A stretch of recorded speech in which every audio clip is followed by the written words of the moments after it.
دخلت قبل شوية النادي ولحقته فاضي، فرق عن بداية رمضان. بداية رمضان كان زحمة، الآن العشرة الأواخر داخلين عليها، الله يجعلني وإياكم ممن يقومون ليلة القدر. قولوا آمين يا رب وتقبل مني ومنكم.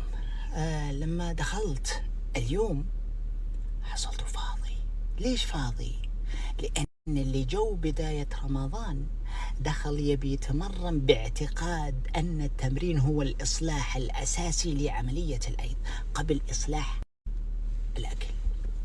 بداية صلح أكلك مدة 2-3 شهور، امنع الأطعمة اللي هو المكررة بشكل أساسي، بعدين روح تمرن عند الله من ساعة عشان تضمن بإذن الله تعالى أنه تستمر، يكون عندك طاقة كافية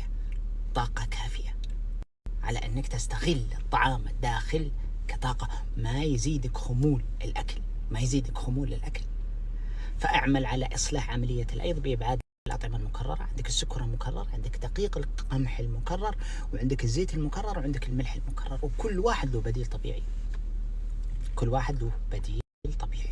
وبإذن الله تعالى تبي تشوف الصحة والعافية والاستمرارية بارتفاع الطاقة.